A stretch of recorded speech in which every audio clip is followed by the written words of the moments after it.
नमस्कार, इस समाचार बुलेटिन में आप सभी का स्वागत है। मैं हूं निखिल सिंह और सबसे पहले नजर हेडलाइंस पर। महाराष्ट्र को मिला नया मुख्यमंत्री। प्रधानमंत्री नरेंद्र मोदी की मौजूदगी में देवेंद्र फडणवीस सीएम के रूप में ली पद और गोपनीयता की शपथ।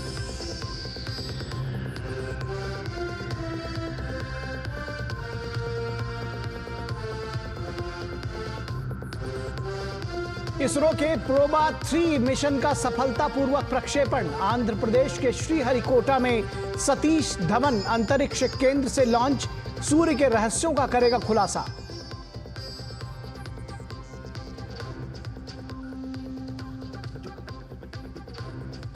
भारत दौरे पर भूटान नरेश जिग्मे खेसर नामग्याल वांगचुक।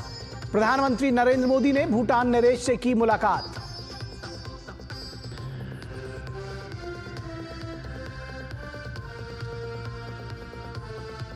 विपक्षी सांसदों द्वारा संसद अवरुद्ध करने पर बोले संसदीय कार्य मंत्री। महत्वपूर्ण मुद्दों पर व्यवधान डालना बेहद दुखद। भाजपा ने पूरे मामले को राजनीतिक ड्रामा करार दिया।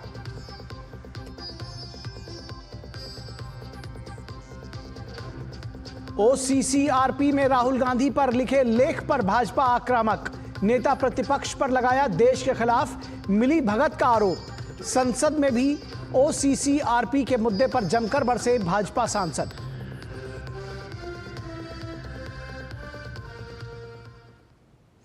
और आइए खबरों को विस्तार से देखते हैं। सबसे पहले खबर महाराष्ट्र से, जहां बीजेपी को विराट जीत दिलवाने वाले देवेंद्र फडणवीस ने मुंबई के आजाद मैदान में तीसरी बार महाराष्ट्र के मुख्यमंत्री पद की शपथ ली। प्रधानमंत्री नरेंद्र मोदी की मौजूदगी में फडणवीस ने पद और गोपनीयता की शपथ ली। राज्यपाल सीपी राधाकृष्णन ने उन्हें शपथ दिलाई। उन्होंने मराठी भाषा में शपथ ली। देवेंद्र फडणवीस के साथ ही शिवसेना से एकनाथ शिंदे और एनसीपी से अजित पवार ने उप मुख्यमंत्री पद की शपथ ली। महायुति सरकार ने के इस शपथ ग्रहण समारोह को भव्य बनाने के सारे प्रयास किए गए हैं। समारोह की भव्यता को देखते हुए सुरक्षा व्यवस्था के भी पुख्ता इंतजाम किए गए हैं।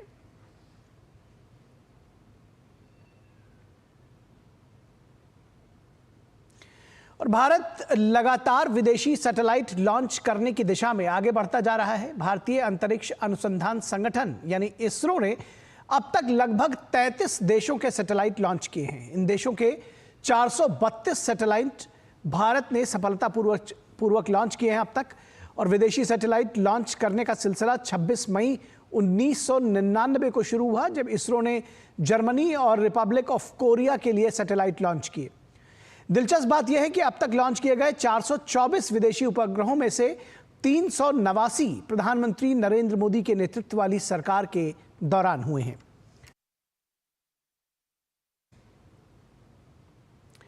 और भारत दौरे पर भूटान नरेश जिग्मे खेसर नामग्याल वांगचुक मौजूद हैं भारत में, और उन्होंने प्रधानमंत्री नरेंद्र मोदी से मुलाकात की।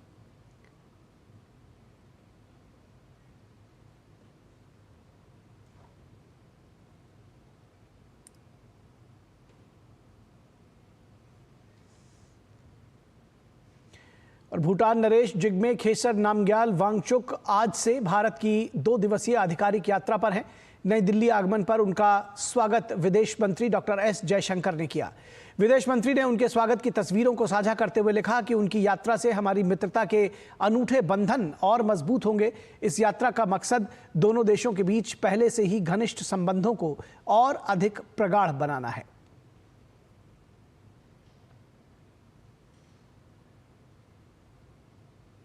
और भारतीय जनता पार्टी ने आज लोकसभा में नेता प्रतिपक्ष राहुल गांधी पर जोरदार हमला बोला।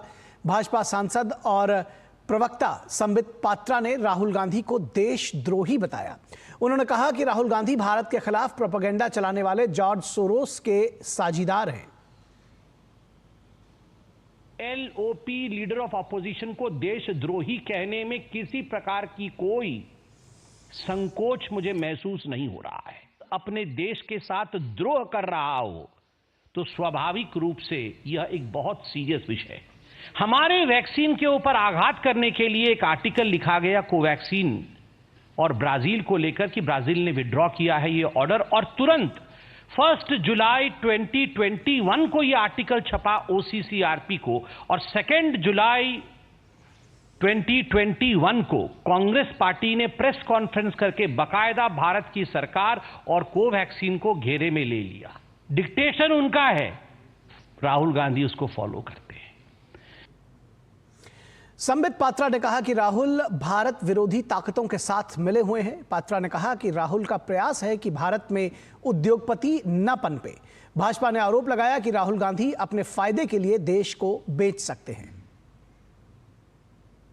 हम तो पहले इंडस्ट्रियल रिवॉल्यूशन की बात करते थे, यहां पर डी इंडस्ट्रियलाइजेशन की बात होने लगी कि भारत का कोई भी इंडस्ट्रियलिस्ट ठीक नहीं है, इनको हटाना चाहिए। 18 जुलाई 2021 को पेगासस रिपोर्ट आया, OCCRP ने इसे पहले उजागर किया, और 19 जुलाई 2021 को राहुल गांधी इसी रिपोर्ट के आधार पर पेगासस को लेकर प्रेस कॉन्फ्रेंस करते। वो हाहाकार, वो सदन का नहीं चलना, wash out of the parliament, और ये सारा कुछ पार्लियामेंट में सदन चलने से पहले ये सारे रिपोर्ट्स आते थे, and they used to be a complete washout of the parliament. Parliament के सदन बंद हो जाते थे, स्थगन होता था, और आज भी आप देख रहे हैं किस प्रकार की परिस्थिति पार्लियामेंट में। और बार बार संसद की कार्यवाही बाधित होने पर केंद्रीय मंत्री और भाजपा नेता किरेन रिजिजू ने खेद जताया है। उन्होंने बताया कि शीतकालीन सत्र की शुरुआत से ही हमने सर्वदलीय बैठक का आयोजन किया था। बैठक में यह पहले ही सर्वसम्मति से तय किया गया कि सदन में चर्चा किन विषयों पर की जाएगी। सरकार की इतनी पारदर्शिता के बावजूद विपक्ष के सांसद बाहर और भीतर नौटंकी करते रह रहे हैं। संसदीय लोकतंत्र में ये ठीक नहीं है और ये सदन चलाने का सही तरीका नहीं है। आज कुछ सांसदों ने पहले कुछ महत्वपूर्ण मुद्दा उठाया और विपक्ष सदन में व्यवधान डाल रहा था। विपक्ष के ऐसे लगातार रवैये पर उन्होंने अपील की कि लोकतंत्र के मंदिर में ऐसी चीजें नहीं होनी चाहिए। मैं ऑपोजिशन पार्टी का व्यवहार से बहुत दुखी हूं।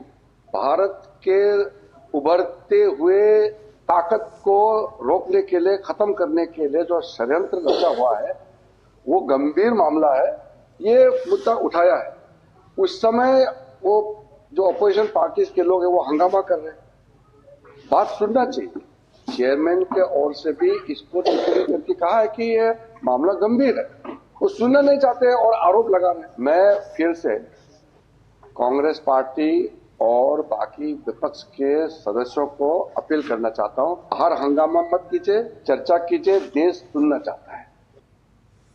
और केंद्रीय मंत्री गिरिराज सिंह ने विपक्षी सांसदों के विरोध प्रदर्शन को राजनीतिक ड्रामा करार दिया है। उन्होंने इंडी गठबंधन और कांग्रेस नेता राहुल गांधी पर निशाना साधते हुए कहा कि मीडिया में बने रहने के लिए वे इस तरह की गतिविधियों को अंजाम दे रहे हैं। इंडी गठबंधन संतरे की तरह फांक है, ऊपर से छिलका था, छिलका हट गया। अब ये अपना वर्चस्व कैसे हो और कैसे मीडिया में सबसे आगे हम छाए रहे। कल वो गए दिल्ली गेट पर, उनको मालूम था कि हमको नहीं जाने देगा, लेकिन अखिलेश के कंपटीशन में गए, अखिलेश जी के कंपटीशन में राहुल जी गए। आज ये संसद की परिक्रमा कर रहे हैं। संसद की परिक्रमा करने से ये पॉलिटिकल ड्रामा के सिवा और कुछ नहीं होगा। इससे बढ़िया आध्यात्मिक पंचकोशी अयोध्या का कर लेते तो पूरे खानदान तर जाते। केंद्रीय विद्युत और आवास एवं शहरी मामलों के मंत्री मनोहर लाल ने लोकसभा में एक प्रश्न के जवाब में बताया कि दीनदयाल उपाध्याय ग्राम ज्योति योजना और सौभाग्य योजना के तहत अभी तक 2,86,13,000 घरों का विद्युतीकरण किया जा चुका है। उन्होंने कहा कि ज्यादातर घरों तक बिजली पहुंचाई जा चुकी है। अभी तक जो टोटल हाउस होल्ड्स है, number of house holds electrified, वो 2,86,13,000 DDGY और सौभाग्य स्कीम के अंतर्गत इस योजना का लाभ और ये अभी तक पहुंचा दिया गया है। देश भर में सभी गांव के सभी हाउस होल्ड्स को बिजली मिले, इस नाते से अलग अलग समय पर अलग अलग योजनाएं चलाई गई। मैं समझता हूं सभी गांवों के अंदर बिजली पहुंच गई है। दूर दराज के जो मजरा टोले हैं उसमें अभी नहीं पहुंची है, उसमें भी पीएम सूर्यघर मुफ्त बिजली योजना के अंतर्गत हम पहुंचाने की कोशिश कर रहे हैं।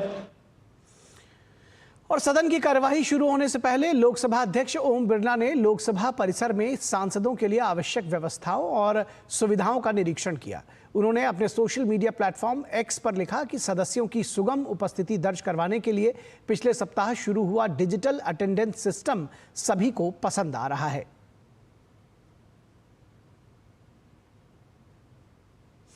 बीजेपी नेता सुधांशु त्रिवेदी ने राज्यसभा में विदेशी ताकतों और रिपोर्ट के द्वारा भारत की छवि को खराब करने का मुद्दा उठाया।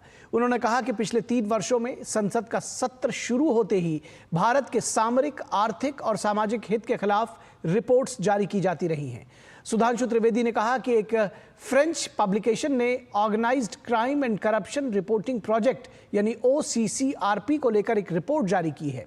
इस रिपोर्ट में दावा किया गया है कि इस संगठन को विदेशी फंडिंग मिलती रही है। इसका संबंध जॉर्ज सोरोस के साथ भी है।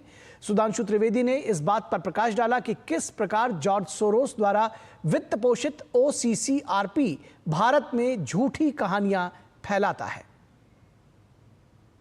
विगत 3 वर्षों से जब से भारत को विकसित भारत बनाने का लक्ष्य रखा गया है कि विदेश की बहुत सी ऐसी गतिविधियां हैं जो भारत की व्यवस्था के आर्थिक पक्ष, भारत की व्यवस्था के नैतिक पक्ष, सामाजिक पक्ष पर आक्रमण कर रही हैं। इस संदर्भ में एक रिसेंट जानकारी आई है।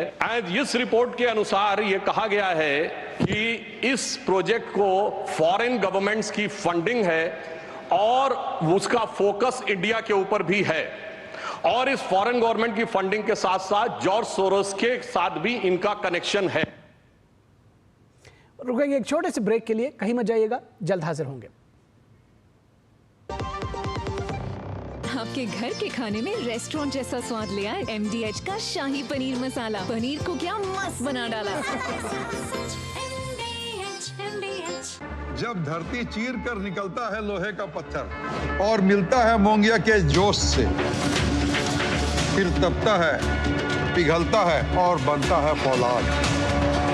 अब होता है सरिया सारी खूबियों के साथ। मोंगिया स्टील, मजबूत देश का मजबूत सरिया।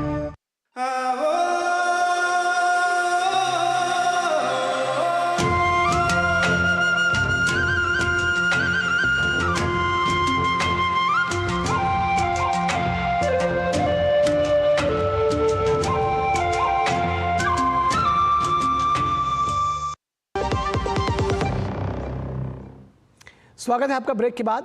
और राज्यसभा में लगातार विपक्ष के हंगामे और विदेश में विपक्ष के नेताओं द्वारा देश की छवि धूमिल करने की लगातार प्रवृत्ति पर उपराष्ट्रपति ने जमकर विपक्ष को फटकार लगाई। This is a very serious issue and we need to have opinion from everyone this side. We cannot allow largest democracy to be made dysfunctional by deep state anywhere else. This house should be united in neutralizing any trend, any initiative that is pernicious, dangerous to our sovereignty. और विदेश मंत्री doctor S Jaishankar ने राज्यसभा में प्रश्नकाल के दौरान बताया कि भारत संयुक्त राष्ट्र की राहत एजेंसी UNRWA के माध्यम से फिलिस्तीन को $5 बिलियन की मानवीय मदद मुहैया करा रहा है। इसके साथ ही भारत फिलिस्तीन को चिकित्सीय सहायता भी दे रहा है। India has given assistance to the people of Palestine at this particular time. I would like, sir, through you to bring to the notice of the House that we make an annual contribution of $5 million to the UNRWA, which is the main assistance providing agency. In recent times, in terms of the conflict, sir, we have provided 70 metric tons of aid, of which 16.5 was of medicines in 2023. We have given 65 metric tons of medicines to Palestinian Authority and to UNRWA in 2024. और विदेश मंत्री doctor S Jaishankar ने राज्यसभा में प्रश्नकाल के दौरान फिलिस्तीन पर भारत की स्थिति पर एक प्रश्न का उत्तर देते हुए स्पष्ट किया कि भारत एक फिलिस्तीनी राज्य को मान्यता देने का समर्थक है। भारत 2 राष्ट्र सिद्धांत का समर्थन करता है। Regarding the two-state solution, we support a two-state solution, and we have been public and unambiguous about that. So I think there should be no cause for confusion regarding two-state solution. Doctor S Jaishankar और Kuwait के विदेश मंत्री अब्दुल्ला अली अल याहिया ने दिल्ली में एक प्रतिनिधिमंडल स्तर की बैठक की। बैठक के दौरान विदेश मंत्री डॉक्टर एस जयशंकर ने मध्य पूर्व और पश्चिम एशिया की मौजूदा स्थिति पर चिंता जताई। एस जयशंकर ने ऐसी स्थिति में भारत और कुवैत को सिर्फ एक दूसरे के संपर्क में रहने और संवाद बनाए रखने पर जोर दिया। I would share with you, Excellency, that the situation in the Middle East, in West Asia as we call it, is a matter of very deep concern, and we certainly it's a subject on which I think it's important that India and Kuwait communicate with each other and work together. I congratulate you on the successful holding of the GCC summit this week in Kuwait, and we also look forward to your support and leadership in strengthening our relations with GCC. वहीं Kuwait के विदेश मंत्री अब्दुल्ला अली अल याहिया ने PM Narendra Modi के प्रयासों की सराहना की। उन्होंने कहा कि पीएम नरेंद्र मोदी दुनिया के सबसे बुद्धिमान लोगों में से एक हैं और उन्होंने भारत को वैश्विक मंच पर एक नई पहचान दिलाई है। उन्होंने भरोसा जताया कि भारत और कुवैत मिलकर वैश्विक और घरेलू मुद्दों पर काम करेंगे। The historic ties between the State of Kuwait and Republic of India span centuries of mutual friendship and cooperation. India is a very important partner, and we count on our relation, and I'm sure that we will continue with our plan. I think the Joint Committee will solve many issues between Kuwait and India, and I think we can draw a roadmap between Kuwait and India, and we can proceed as fast as we can. और यहाँ रुकेंगे एक छोटे से break के लिए। कहीं मत जाइएगा, जल्द हाजिर होंगे।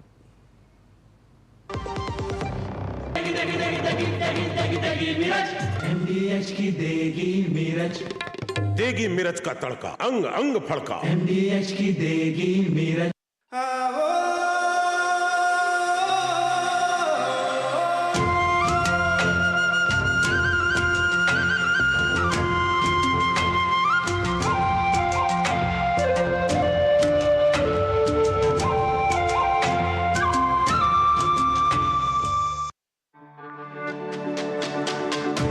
मेरी पसंद, मेरी पसंद, मेरी पसंद, मेरी पसंद, हमारी पसंद, हम सबकी पसंद। मजबूत देश का मजबूत सरिया होंगे स्टील। स्वागत है आपका ब्रेक के बाद। और केंद्रीय संस्कृति और पर्यटन मंत्री गजेंद्र सिंह शेखावत ने हिंदुस्तान टाइम्स में एक आर्टिकल लिखा है। उन्होंने अपने लेख में भारतीय संविधान की मूल प्रति का चित्रण करने वाले आचार्य नंदलाल बोस और उनके सहयोगियों द्वारा बनाए गए चित्रों का विस्तार से उल्लेख किया है। केंद्रीय मंत्री ने अपने लेख में लिखा कि भारतीय गणराज्य के संस्थापक दस्तावेज पर 5000 से अधिक वर्षों के संस्थागत इतिहास को दृश्यात्मक रूप से व्यक्त करना कठिन कार्य है, लेकिन आचार्य नंदलाल बोस सिर्फ एक कलाकार नहीं थे और संविधान को चित्रित करना सिर्फ एक परियोजना नहीं थी। उनके द्वारा बनाए गए सभी चित्र संविधान के अंतिम पृष्ठ पर सूचीबद्ध हैं। वास्तव में ये चित्र भारतीय इतिहास की विकास यात्रा है। इन चित्रों को 12 शीर्षकों में वर्गीकृत किया जा सकता है। मोहनजोदाड़ो काल, वैदिक काल, महाकाव्य काल, महाजनपद और नंदों का समय, मौर्य काल, गुप्त काल, मध्यकाल, ब्रिटिश काल, स्वतंत्रता आंदोलन, स्वतंत्रता के लिए क्रांतिकारी आंदोलन और भारत की प्राकृतिक विशेषताएं। तस्वीरों की शुरुआत राष्ट्रीय प्रतीक से होती है। पर्यटन मंत्री ने भारतीय संविधान को सामाजिक, सांस्कृतिक, पौराणिक, आध्यात्मिक और अन्य विशेषताओं के प्रति श्रद्धांजलि बताया है।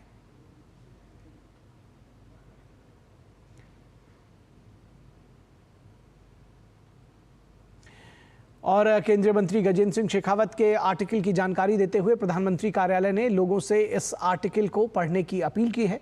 पीएमओ ने अपने सोशल मीडिया प्लेटफॉर्म पर लिखा कि पर्यटन मंत्री गजेंद्र सिंह शेखावत ने इस बात पर प्रकाश डाला है कि भारत का संविधान एक कानूनी दस्तावेज से कहीं बढ़कर है। ये भारत की विभिन्न सांस्कृतिक, आध्यात्मिक और ऐतिहासिक विरासत का जश्न मनाता है।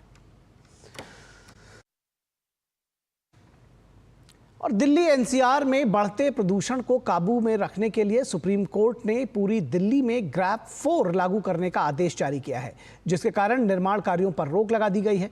ऐसे में निर्माण कार्यों में लगे श्रमिकों के लिए जीविका का संकट गहरा गया है। इसके लिए सुप्रीम कोर्ट ने सभी श्रमिकों को 8,000 रुपये देने का आदेश दिया था, लेकिन दिल्ली सरकार ने 90,000 श्रमिकों को 2,000 रुपये वितरित किए हैं। इस पर सुप्रीम कोर्ट ने मामले का संज्ञान लेते हुए नाराजगी जताई है। कोर्ट ने कहा कि श्रमिकों को 8,000 रुपये दिए जाने थे, जिनमें से उन्हें केवल 2,000 रुपये ही जारी किए गए हैं। कोर्ट की फटकार के बाद दिल्ली सरकार ने कल तक 90,000 कंस्ट्रक्शन श्रमिकों को बकाया 6,000 रुपये जारी करने का आश्वासन दिया है। और दिल्ली विधानसभा के नेता प्रतिपक्ष विजेंद्र गुप्ता ने प्रेस वार्ता के जरिए आम आदमी पार्टी पर गंभीर सवाल उठाए हैं। नेता प्रतिपक्ष ने कहा कि विधानसभा का आखिरी सत्र भी समाप्त हो गया, लेकिन जनता से जुड़े ढेरों सवाल रहे जिसे आम आदमी पार्टी ने सदन के पटल पर आने ही नहीं दिया। विजेंद्र गुप्ता से बात की हमारे संवाददाता धीरज कुमार ने। दिल्ली विधानसभा का आखिरी सत्र समाप्त हो गया, ढेरों ऐसे सवाल रहे जो कि पीछे छूट गए। इस वक्त हमारे साथ बात करने के लिए रोहिणी के विधायक विजेंद्र गुप्ता मौजूद हैं। सर, विधानसभा का सत्र तो समाप्त हो गया, कौन से ऐसे मुद्दे जनहित के रहे जो कि आपको लगा कि हम जान नहीं पाए? एक भी जनहित के मुद्दे पे सरकार ने ना तो जवाब दिया, भागती रही, माइक बंद कर दिए, मार्शल बुला लिए। अगर पॉल्यूशन की बात करेंगे तो मार्शल बुलाएंगे, और वो भी ग्रैप 4 जब लगा हो और सदन चल रहा हो, तो आप समझ सकते हैं सरकार की मानसिक स्थिति क्या है। किस तरह से मुद्दों को भटकाना, घुमाना, जो महत्व के विषय यमुना मैली आखिरी सत्र तक भी आपको जवाब ना देना, ये बड़े बड़े सवाल है। लोग इस तरह की सोच वालों को समझने लगे हैं। सीएजी की रिपोर्ट सदन के पटल पर आखिरी सत्र तक ना लाना, हाई कोर्ट को झूठ बोलना, डीएमआरसी का पैसा ना देना, कैपिटल एक्सपेंडिचर जो इंफ्रास्ट्रक्चर पर खर्चा है वो कम करना, डेवलपमेंट पर रेवेन्यू एक्सपेंडिचर बढ़ाना, जो फिजूल खर्चियाँ बढ़ रही हैं, शीश महल बन रहे हैं। तो ये सब मुद्दे हैं जिस पर लेकर के हमें रोष है। सर, एक सवाल जो है कि अगर डीएमआरसी का पैसा अगर बकाया है, जैसा कि आप बता रहे हैं कि तीसरे फेज और चौथे फेज का काम बाकी है, तो क्या होगा फिर दिल्ली का? मेट्रो पॉल्यूशन कम करती है, ट्रैफिक कंजेशन कम करती है, मोबिलिटी के लिए लोगों को एक लास्ट माइल कनेक्टिविटी मिलती है, उसके प्रति भी ये सरकार गंभीर नहीं है। और जो मुद्दे जनहित के मुद्दे रहे, चाहे सीवेज के मुद्दे रहे जिसका कि बार बार आप सवाल उठाते रहे, शुद्ध पानी के मुद्दे रहे, वो भी पूरा नहीं हुआ, नल से जल लोगों के घर तक नहीं पहुंचा, तो आप इन मुद्दों को लेकर जनता के भी जाएंगे, क्या कहना चाहेंगे आप? ये मुद्दे सब जनता के मुद्दे हैं और जनता के सवाल हैं, और जनता को इनके जवाब चाहिए और इनका समाधान चाहिए, और हम लेके जाएंगे। तो ये थे हमारे साथ रोहिणी के विधायक विजेंद्र गुप्ता। कैमरामैन जगदेव के साथ धीरज कुमार, डीडी न्यूज़, दिल्ली। और बीजेपी के दिल्ली से सभी 7 सांसदों ने आयुष्मान भारत योजना को दिल्ली में लागू करने के लिए हस्ताक्षर अभियान की शुरुआत की है। हस्ताक्षर अभियान के जरिए सभी सांसद अपने अपने क्षेत्र में लोगों का जन समर्थन भी जुटा रहे हैं। समर्थन के लिए दिल्ली प्रदेश भाजपा ने 7820078200 टोल फ्री नंबर भी जारी किया है। सिग्नेचर अभियान के मुद्दे पर हमारे संवाददाता धीरज कुमार ने उत्तर पश्चिम जिले के सांसद योगेंद्र चंदौलिया से विशेष बातचीत की। दिल्ली में आयुष्मान योजना को लागू कराने के लिए सिग्नेचर कैंपेन की शुरुआत हुई है। इस मुद्दे पर बात करने के लिए हमारे साथ दिल्ली के सांसद योगेंद्र चंदौलिया जी मौजूद हैं। प्रधानमंत्री नरेंद्र मोदी जी ने 2018 के अंदर 5 लाख रुपए का बीमा कवर लोगों को मिले, जिसके स्वास्थ्य का इलाज करा सके। दुर्भाग्य ये है कि 33 राज्य सरकारों ने इसको अपना लिया, दिल्ली की सरकार इसको अपनाना नहीं चाहती। वह नहीं चाहती कि दिल्ली के लोग स्वस्थ रहें। वह दिल्ली के लोगों को अपने मोहल्ला क्लिनिक और अपने बेकार के अस्पताल जिसमें डॉक्टर है तो दवा नहीं है, दवा है तो नकली है, वो लोगों को मारने का काम करती है। इसलिए अगर ये प्रधानमंत्री की योजना है आयुष्मान योजना, अगर दिल्ली में लागू होती है, उसके लिए हम हाई कोर्ट गए हैं और हाई कोर्ट से हमें रिलीफ मिलेगा। हमारा ये मानना है दिल्ली का कोई भी व्यक्ति जो बीमार है, किसी भी जाति का हो, किसी भी धर्म का हो और अमीर हो या गरीब हो, उसको 5 लाख रुपए का बीमा कवर मिलना चाहिए। और हमने एक टोल फ्री नंबर भी जारी किया है। हम लोगों के बीच में जाएंगे और केजरीवाल को और आतिशी को बेनकाब करेंगे। सर एक चीज़ मुझे बताइए कि दिल्ली सरकार को क्या दिक्कत है? अगर वो योजना लागू कर देती है तो इसका फ़ायदा तो बहुत लोगों को मिल गया होता अभी तक।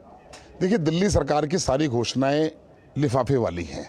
हमारी जो प्रधानमंत्री गरीब कल्याण योजना है उसको अपनी योजना बताती है, ठीक है जी। उसको लगता है कि भारत सरकार का, मोदी जी का नाम दिल्ली में नहीं होना चाहिए। अरे वो देश के प्रधानमंत्री हैं। आज अगर देश में कोई, पूरे देश में लोगों को अन्न देने की बात, जितने राशन कार्ड बने हैं, 80 करोड़ लोगों को देश के प्रधानमंत्री मुफ्त में राशन देते हैं। और दिल्ली के अंदर जबरदस्ती की वाहवाही लूटने का काम केजरीवाल करते हैं। मैं उनसे पूछना चाहता हूं, आप कौन सा राशन देते हैं? कि राशन भारत सरकार देती है। दिल्ली में 73 लाख लोगों को भारत सरकार राशन देती है। और अभी तो 3 दिन पहले जो दिल्ली के 2000 से ऊपर जो फेयर शॉप के दुकानदार हैं, उनको जो कमीशन का पैसा, जो उनको मार्जिन मनी है, वह भी दिल्ली सरकार नहीं देती। ये सिग्नेचर कैंपेन आप कब तक चलाएंगे? क्या आपका लक्ष्य है या आप मनवा के रहेंगे? क्या कुछ आपने स्कीम बनाया? देखिए, जनता के बीच में जाकर लोगों को जागरूक करेंगे, लोगों को बतलाएंगे कि अरविंद केजरीवाल जो हैं और आतिशी इस योजना को लाना नहीं चाहती, नंबर 1। नंबर 2, हाई कोर्ट से हम उम्मीद करेंगे कि हाई कोर्ट इसमें कोई डिसीजन दे जिससे दिल्ली में 70 साल से रहने वाले बुजुर्गों को इसका लाभ उठा सके। ये हमारा 2 उद्देश्य है। कैमरामैन जगदेव के साथ धीरज कुमार, डीडी न्यूज़, दिल्ली। और खबर उत्तर प्रदेश से, जहां के संभल में हिंसा के बाद पुलिस का सर्च अभियान तीसरे दिन भी जारी है। सर्च अभियान के दौरान पुलिस ने बड़ी सफलता हासिल की है। पाकिस्तान और यूएसए के कारतूस मिलने के बाद आज तीसरे दिन सर्च अभियान में फॉरेंसिक टीम को कोतवाली इलाके से दिल्ली दरवाजा के पास 3 कारतूस, 1 खोखा और 2 12 बोर के मिस फायर मिले हैं। संभल हिंसा के मामले पर पुलिस अधीक्षक कृष्ण कुमार विश्नोई ने बताया कि जिले में पहली की शांति समिति को भंग करके एक नई समिति बनाई गई है। को जो इंसिडेंट हुआ था, बड़ा ही अनफॉर्चुनेट इंसिडेंट था, जिसमें 29 पुलिसकर्मी चोटिल हुए और 4 लोगों की अनफॉर्चुनेट डेथ हुई। उसके अनुक्रम में अभी तक 34 लोगों को गिरफ्तार किया जा चुका है। जितने भी लोगों द्वारा पब्लिक प्रॉपर्टी को डिस्ट्रॉय किया गया है या किसी की प्राइवेट प्रॉपर्टी को डिस्ट्रॉय किया गया है, उन लोगों के द्वारा जो भी क्लेम है उसका आकलन करवाया जा रहा है। उसका आकलन हो चुका है और उस आकलन को भीड़ में जिन उपद्रवियों द्वारा इस प्रॉपर्टी को डिस्ट्रॉय किया गया था, उन्हीं लोगों से वसूलने की जो तैयारी है। और उत्तर प्रदेश के मुख्यमंत्री योगी आदित्यनाथ ने अयोध्या में बांग्लादेश और संभल मुद्दे पर बड़ा बयान दिया है। उन्होंने कहा कि बाबर के सिपहसालार ने 500 वर्ष पहले जो अयोध्या और संभल में किया था, आज वही बांग्लादेश में हो रहा है। इन तीनों की प्रकृति एक है, तीनों का डीएनए एक जैसा है। 500 वर्ष पहले बाबर के एक सिपहसालार ने जो कुंभ अयोध्या में किया था, जो काम संभल में किया था और जो काम आज बांग्लादेश के अंदर हो रहा है, तीनों की प्रकृति, तीनों का डीएनए एक जैसा है। गलतफहमी में मत रहना। अगर कोई ये मानता है कि वो बांग्लादेश में हो रहा है, तो यहां भी बांटने वाले तत्व उनके लिए बेट बन करके खड़े हो रखे हैं, पहले से खड़े हैं। वे समाज के सामाजिक ताने बाने को छिन्न भिन्न कर रहे हैं, सामाजिक एकता को तोड़ करके, आपको बांट करके फिर काटने का और कटवाने का पूरा इंतजाम भी कर रहे हैं। तो संभल हिंसा पर यूपी के मुख्यमंत्री योगी आदित्यनाथ का ये बड़ा बयान आपने देखा कि उन्होंने कहा कि बांग्लादेश और संभल में जो हिंसा हो रही है उसका डीएनए एक है और इन हिंसाओं का डीएनए बाबरी और औरंगजेब की सोच है जो हिंसा को बढ़ावा देती है। इस विषय पर डीडी न्यूज संवाददाता नीरज सिंह ने यूपी के पूर्व उप मुख्यमंत्री और सांसद दिनेश शर्मा से विशेष बातचीत की कि आखिर इस बयान के मायने क्या है। बीजेपी सांसद दिनेश शर्मा जी हमारे साथ हैं। सर, जिस तरीके से योगी आदित्यनाथ जी ने जिक्र किया है कि जो संबल और बांग्लादेश का डीएनए की है जो घटना हुई है, जी का मंतव्य को आप दूसरी तरफ ले जा रहे हैं। उनका मंतव्य बिल्कुल स्पष्ट है कि जो सोच है मारो काटो डांटो विध्वंस करो कि जो मानसिकता है दुनिया भर में किसी की हो, वो औरंगजेबी सोच है, उजाड़ दो सब कुछ। और जो नकाब लगा कर लोग आए, जो हाथों में पिस्टल लिए थे, जो पाकिस्तानी कारतूस और अमेरिकन कारतूस को लेकर जो गोली चला रहे थे लोग, वो जो आपने टेलीविजन में दिखाया है वो सोच है आतंक की सोच। आतंक की सोच जो है वो औरंगजेबी सोच है।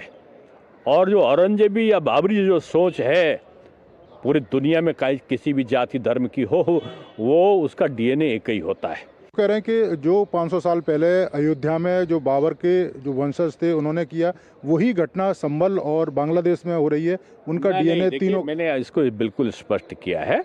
संबल में सबके लिए नहीं है। संबल की जनता चाहे हिंदू हो चाहे मुसलमान हो हमारी है, स्तुतनीय है, वंदनीय है। लेकिन जो नकाब पोस्ट लगाकर आतंकी घटना करने वाले लोग हैं वो हमारे नहीं हो सकते। जो हिंसा कर रहे हैं लोग हैं वो किसी के नहीं हो सकते, ना हिंदू के हो सकते ना मुसलमान के हो सकते। आज ही एक मुस्लिम बंधु ने क्वेश्चन उठाया है राज्यसभा में और उनका कहना था कि अरब खाड़ी देशों में मुसलमानों के साथ में अत्याचार हो रहे हैं, उसको भारत सरकार देखे। वहां तो हिंदू नहीं पहुंचा था, लेकिन वहां अत्याचार कर रहे। ये सोच तालिबानी सोच है, ये औरंगजेबी सोच है। जो आतंक फैलाना, वो किसी को भी मार सकते हैं, हिंदू को भी मार सकते हैं, मुस्लिम को मार सकते हैं। मारने की जो सोच है वो आतंकवाद की बाबरी सोच है और उसका डीएनए एक है। ये योगी जी ने अगर कहा है तो सही कहा है। चलिए, धन्यवाद। तो ये थे हमारे साथ दिनेश शर्मा जी जो बता रहे थे कि योगी आदित्यनाथ ने जो बयान दिया है कि मारने की जो सोच है, खासतौर से जो संबल में हिंसा हुई और बांग्लादेश में जो हिंसा हो रही है और इस हिंसा के पीछे जो लोग हैं उनकी सोच बाबरी सोच है। Neeraj Singh, DD news, Delhi. NIA ने कर्नाटक में भाजपा नेता प्रवीण नेत्तारू हत्या के मामले की जांच के सिलसिले में गुरुवार को कर्नाटक में 16 स्थानों पर छापेमारी की। जुलाई 2022 में कर्नाटक के दक्षिण कन्नड़ जिले के वेल्लारे गांव में मोटरसाइकिल सवार 2 हमलावरों ने बीजेपी नेता नेत्तारू की हत्या कर दी थी। हत्या का आरोप प्रतिबंधित संगठन पॉपुलर फ्रंट ऑफ इंडिया के सदस्यों पर लगा था। इसके बाद एनआईए ने 4 अगस्त 2022 को स्थानीय पुलिस से जांच अपने हाथ में ले ली और कार्रवाई करते हुए जनवरी 2023 में 21 आरोपियों के खिलाफ आरोप पत्र दाखिल किया था। इस मामले में अब तक 19 आरोपियों की गिरफ्तारी हो चुकी है।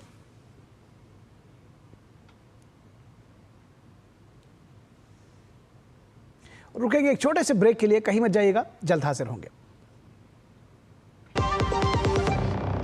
जब धरती चीर कर निकलता है लोहे का पत्थर और मिलता है मोंगिया के जोश से, फिर तपता है, पिघलता है और बनता है फौलाद। अब होता है सरिया सारी खूबियों के साथ। मोंगिया स्टील, मजबूत देश का मजबूत सरिया।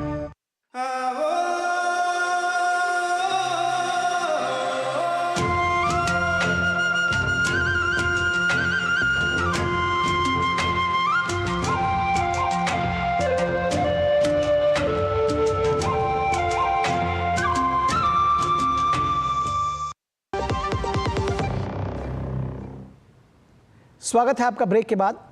चर्म रोगों और सफ़ेद दाग के इलाज के लिए दिल्ली स्थित डॉक्टर राम मनोहर लोहिया हॉस्पिटल में फोटोथेरेपी की सुविधा शुरू की गई है।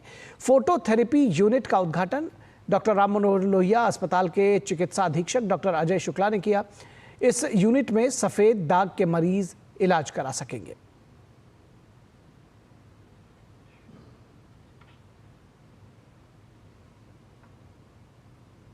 बेसिकली एक फ़ोटोथेरेपी की मशीन है एंड इसमें सबसे ज़्यादा जो मरीज़ जिनको लाभ होगा वो विटिलिगो के मरीज़ हैं और सोरियासिस के और स्क्लेरोडर्मा के। इनके पेशेंट्स को इस मशीन से सबसे ज़्यादा फ़ायदा मिलेगा। और दिल्ली के सफदरजंग अस्पताल जो है वो देश का पहला ऐसा सरकारी अस्पताल बना है जहां बच्चों के लिए एंडोस्कोपी की सुविधा शुरू की गई है। इसके साथ ही 10 बिस्तरों वाले डे केयर सुविधा की भी शुरुआत की गई है। ये सुविधा नवजात शिशुओं से लेकर 18 साल तक के बच्चों को दी जाएगी। देखिए ये खास रिपोर्ट। अक्सर बच्चे खेलते खेलते जाने अनजाने में सिक्का, क्लिप, सुई यहाँ तक कि झुमका तक निकल जाते हैं। इसको निकालने की सुविधा दिल्ली स्थित सफदरजंग अस्पताल में शुरू की गई है। सफदरजंग अस्पताल देश का पहला ऐसा सरकारी अस्पताल बना है जहां बच्चों के लिए एंडोस्कोपी की सुविधा शुरू की गई है। इसके साथ ही 10 बिस्तरों वाले डे केयर की सुविधा की भी शुरुआत की गई है।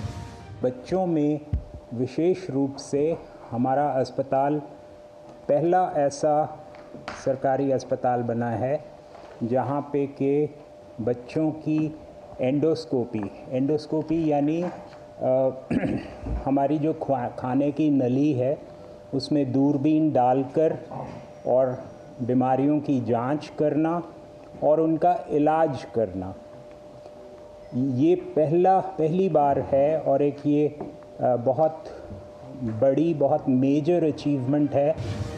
अब तक बच्चों के एंडोस्कोपी के लिए किसी भी सरकारी अस्पताल में कोई अलग से तकनीक नहीं थी। बच्चों के एंडोस्कोपी की प्रक्रिया बड़ों के एंडोस्कोपी की तरह ही की जाती थी। अब प्री मैच्योर बच्चों के साथ साथ 18 वर्ष तक के बच्चों की एंडोस्कोपी इस नए सेंटर में की जाएगी। अंतर्राष्ट्रीय मानक वादी से बिल्कुल परफेक्ट मशीन है। इसमें जो लेटेस्ट टेक्नोलॉजी है 4K है। बच्चे 1 किलो का हो, 1.5 किलो का, ये सबसे अल्ट्रा स्लिम स्कोप है जिससे हम लोग स्कोपी कर पाते हैं। तो इसके थ्रू ये वाला बड़ी लिमिटेड जगह अवेलेबल है, तो इसके थ्रू हम लोग उसकी बीमारी को जान पाते हैं। सफदरजंग अस्पताल में हर दिन 60 से 80 बच्चे प्रतिदिन एंडोस्कोपी के लिए आते हैं। जाहिर है इस सुविधा से बच्चों की लीवर और आहार नली से संबंधित बीमारियों का बेहतर इलाज मिल सकेगा। Jitendra Singh, DD news, Delhi. और 7 दिसंबर को पूरे देश में सशस्त्र सेना झंडा दिवस मनाया जाएगा। ये दिन देश की सशस्त्र सेनाओं के सैनिकों और पूर्व सैनिकों के सम्मान के लिए समर्पित है।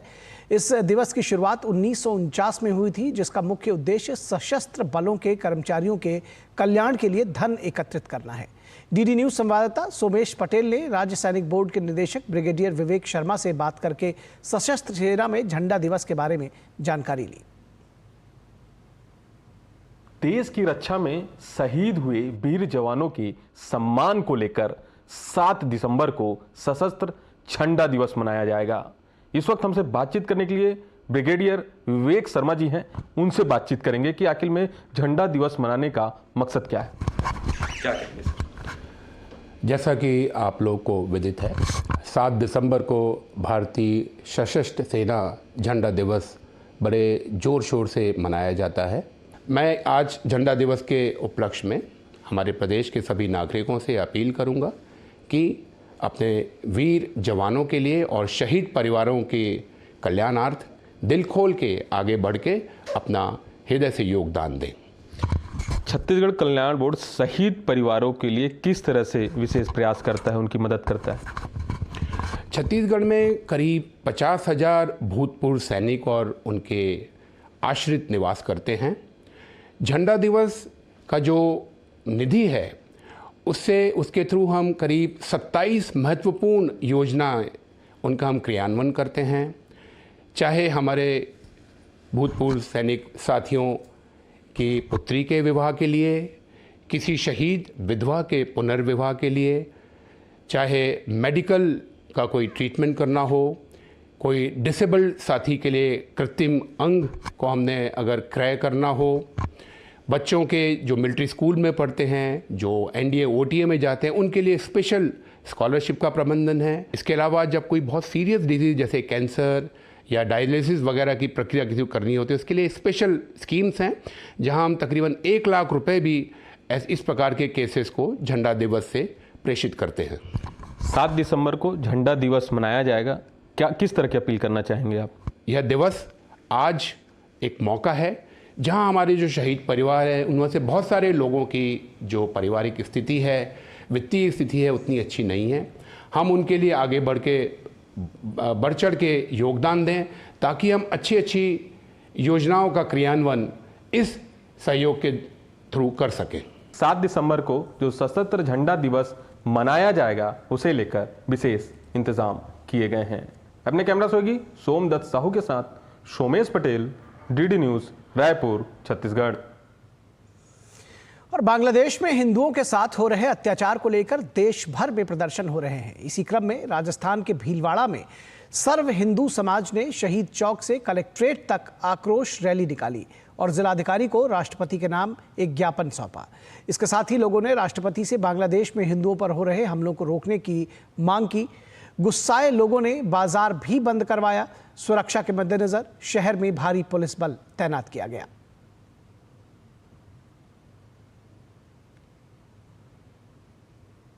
जो हिंदुओं पर अत्याचार हो रहा है उसी को लेकर भीलवाड़ा में आक्रोश रैली, वाहन रैली निकाली और कलेक्टर साहब के माध्यम से महामहिम राष्ट्रपति जी को यहाँ ज्ञापन देंगे। और दिनों दिन जो अत्याचार बांग्लादेश में बढ़ रहा है, शेख हसीना के बाद हिंदुओं के घर जलाए जा रहे हैं, उनकी बहन बेटियों की इज्जत आबरू लूटी जा रही है और उनकी दुकानों पर लूटपाट हो रही है। इस कृतकारी इसको बंद होना चाहिए और इसको सभी देशों पर इस पर विचार करना चाहिए कि हिंदुओं के साथ ऐसा क्यों होता है। सर्व हिंदू समाज द्वारा बांग्लादेश में हो रहे हिंदुओं पर अत्याचार के विरोध में प्रदर्शन किया गया।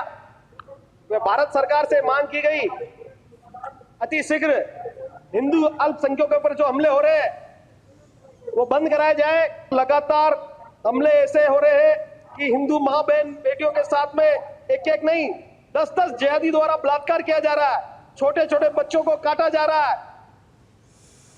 और बांग्लादेश में हिंदुओं पर लंबे समय से हो रही हिंसा के विरोध में धौलपुर के हिंदूवादी संगठन और सामाजिक कार्यकर्ताओं ने जिला मुख्यालय पर सर्किट हाउस से लेकर जिला कलेक्ट्रेट तक एक रैली निकाली और विरोध प्रदर्शन किया।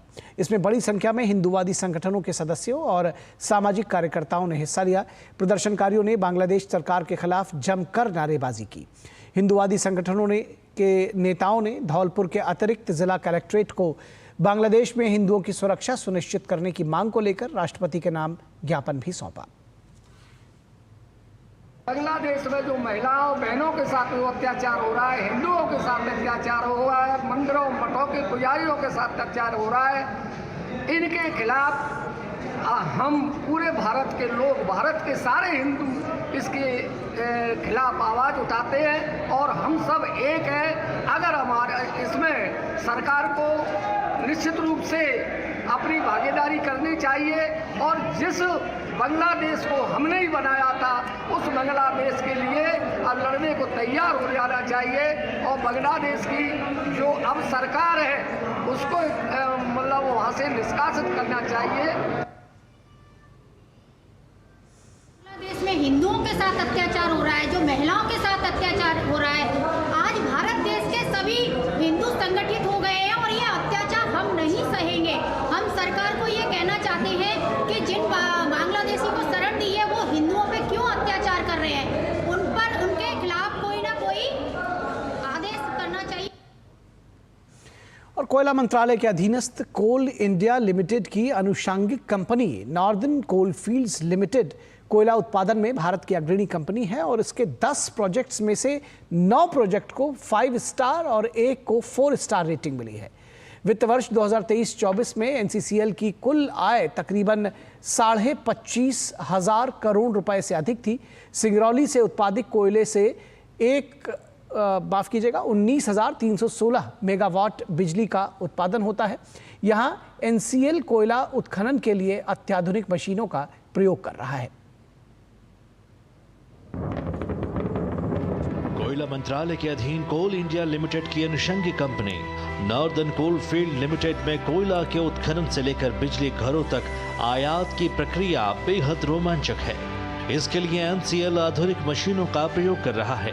ड्रग लाइन की सहायता से धरती से मिट्टी हटाने का काम किया जाता है। एनसीएल के पास 23 शक्तिशाली ड्रग लाइन की मदद से कोयला निकाला और डंपर में लोड किया जाता है। एनसीएल के पास विभिन्न क्षमता के 50 से अधिक शॉवेल हैं, जिनमें सर्वाधिक क्षमता 20 टन मीटर बाल्टी की है।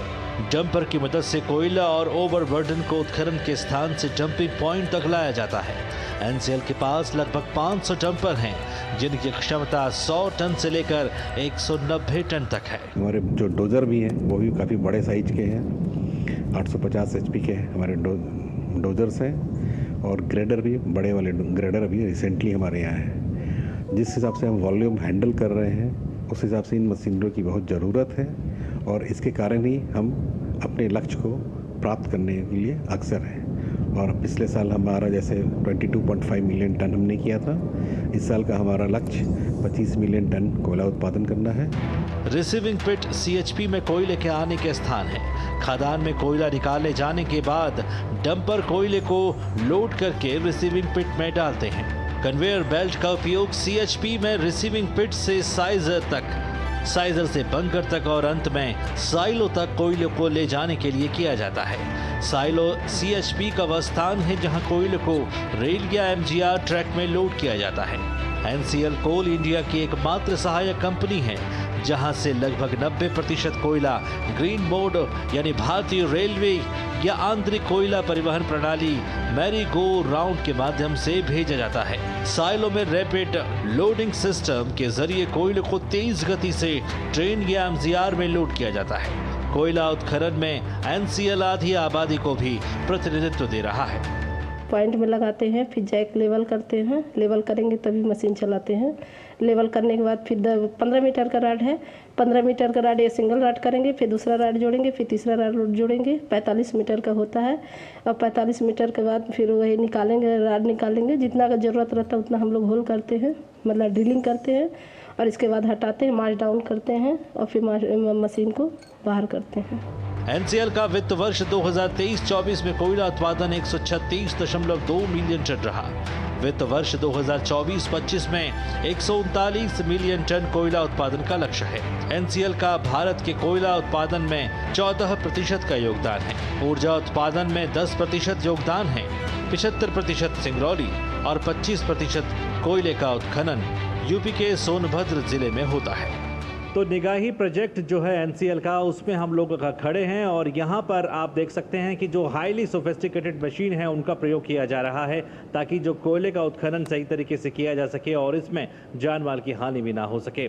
कैमरामैन मनमोहन सिंह के साथ चंद्रशेखर, डीडी न्यूज़, संगरौली। और बांग्लादेश में हिंदुओं पर लंबे समय से हो रही हिंसा के विरोध में धौलपुर के हिंदूवादी संगठन और सामाजिक कार्यकर्ताओं ने एक रैली निकाली, और इस रैली पर उन्होंने जो तमाम संगठन के लोग थे, सामाजिक कार्यकर्ता थे, वो जुटे रहे। और इस धौलपुर में इस रैली को कलेक्ट्रेट तक मार्च किया लोगों ने इस संबंध में, और इससे जुड़ी खबर हमने आपको दिखाई है। और इसके बाद बढ़ते हैं अगली खबर के समय। पिछले कुछ वर्षों में केंद्र सरकार की विभिन्न योजनाओं से बस्तर की तस्वीर बदलती हुई नजर आ रही है। कभी नक्सली साए की दहशत में बस्तर विकास की बाट जो रहा था, लेकिन अब नक्सल पर अंकुश लगाने के साथ ही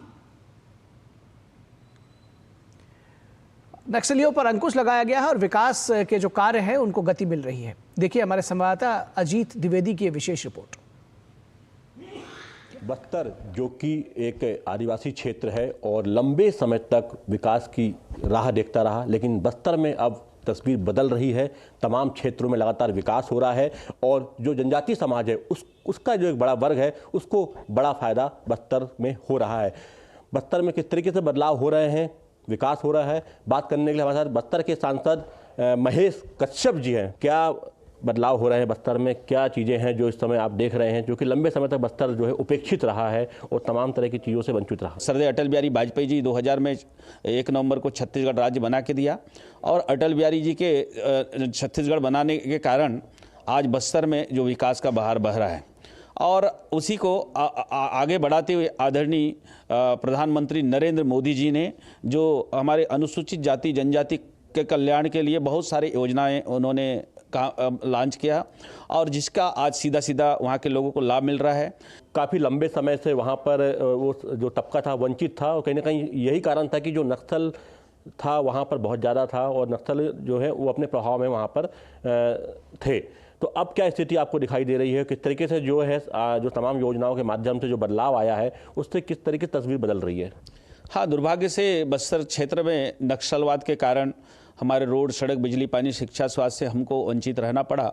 लेकिन जैसे ही छत्तीसगढ़ राज्य का गठन हुआ और आदरणीय मोदी जी का सरकार आया, लगातार नक्सल के खिलाफ हमारा सरकार का मूवमेंट खिलाफ अभियान चल रहा है। 1 साल का हमारा सरकार छत्तीसगढ़ का बने हुए आदरणीय विष्णुदेव साय का सरकार बना है और हमारे डबल इंजन का सरकार के कारण आदरणीय अमित शाह जी के नेतृत्व में नक्सलवाद को 2026 तक खत्म करने के लिए जो अल्टीमेटम दिया है, फरमान जारी किया है, जिसके चलते जो हमारा अभियान चल रहा है, अभी 200 से ऊपर टॉप लीडर के नक्सलियों को मारे हैं। इस समय शिक्षा की क्या स्थिति है वहाँ पर? अगर बात करें हम स्कूली शिक्षा की बात करें, उच्च शिक्षा की बात करें, तो आपका जो लोकसभा क्षेत्र है वहाँ पर किस तरीके से काम हो रहा है? देखिए, घोर नक्सल प्रभावित क्षेत्र, आप बीजापुर में जाएंगे, सुकमा में जाएंगे, धनतेवड़ा में जाएंगे, जुलो आसमान आपको मिलेगा।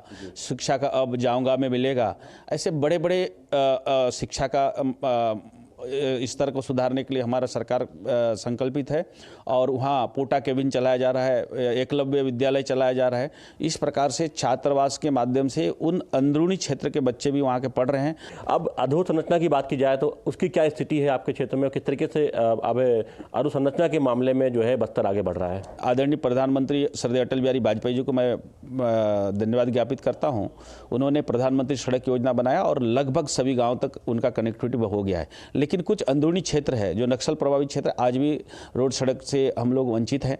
लेकिन हमारा जो सरकार है, हमारे डबल इंजन का सरकार के आने के कारण आज हर 5 किलोमीटर में कैंप स्थापित किया जा रहा है और नियत नीलानार योजना के माध्यम से वहाँ तक पहुँच मार्ग का विस्तार हो रहा है। इस तरीके से बस्तर को सिर्फ नक्सलवाद के लिए जाना जाता था, अब नक्सलवाद का धीरे धीरे सफाया हो रहा है और वहाँ पर अब शिक्षा, स्वास्थ्य, रोजगार और अधोसंरचना के विकास की एक नई तस्वीर जो है वो उभर कर सामने आ रही है, जो कि एक नए बस्तर का निर्माण कर रही है। कैमरामैन राधे कृष्ण के साथ अजीत द्विवेदी, डीडी न्यूज, दिल्ली। और असम की कैबिनेट ने फैसला किया है कि असम के सार्वजनिक स्थानों पर बीफ नहीं परोसा जाएगा, ना तो असम के होटलों में और ना ही रेस्टोरेंट्स में। असम सरकार के फैसले पर असम से बीजेपी सांसद दिलीप सैकिया से डीडी न्यूज संवाददाता नीरज सिंह ने विशेष बातचीत की।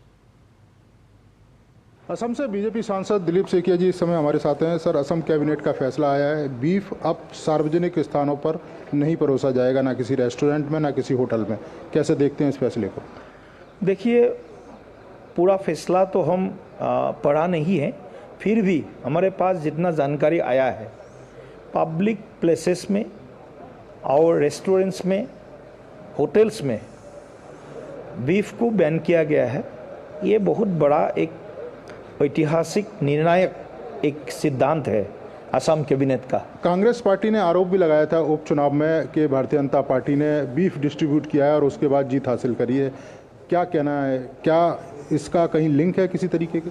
देखिए, कांग्रेस का ये बेबुनियाद हमारे ऊपर इल्ज़ाम है, इसका कोई सत्यता नहीं है। सभी से निवेदन करता हूँ, कोई प्राइवेटली अगर मान लीजिए वो मांस खाते हैं, बीफ खाते हैं, तो वो उनके आज़ादी है, लेकिन पब्लिक प्लेसेस पर, होटल्स पर, रेस्टोरेंट्स पर या अलग अलग पब्लिक जो हमारे ये रहता है, इवेंट्स रहता है, उसमें गौ मांस का खाना, गौ माता को वध करना, ये निश्चित रूप से बंद होना चाहिए। और इसीलिए आज का जो फैसला है ये सनातनी परंपराओं के प्रति सहमर्मिता है।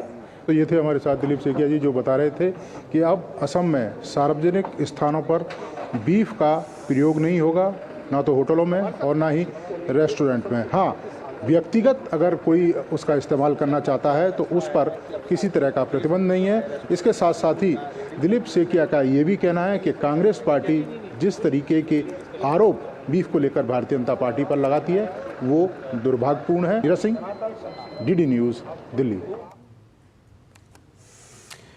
और नेपाल के जनकपुर में सीताराम विवाह महोत्सव को लेकर जबरदस्त उत्साह है। कल 6 तारीख को विवाह पंचमी है और उससे पहले तमाम रस्में निभाते हुए भारत से तीर्थयात्रियों का एक जत्था जनकपुर पहुंचा और वहां मां सीता को 105 मीटर लंबी चुनरी चढ़ाई।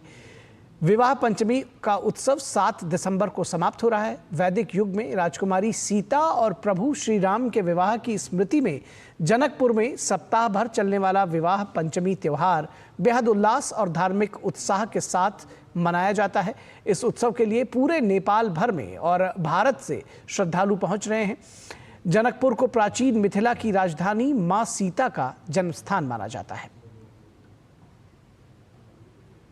और रूस के राष्ट्रपति व्लादिमीर पुतिन ने प्रधानमंत्री नरेंद्र मोदी की इंडिया फर्स्ट पॉलिसी और मेक इन इंडिया पहल की जमकर तारीफ की। 15वें BTV रूस कॉलिंग इन्वेस्टमेंट फोरम में उन्होंने जोर देकर कहा कि विनिर्माण को बढ़ावा देने और विदेशी निवेश को आकर्षित करने के मकसद से शुरू की गई मेक इन इंडिया पहल से वैश्विक अर्थव्यवस्था में भारत की स्थिति को मजबूत करने में महत्वपूर्ण भूमिका रही।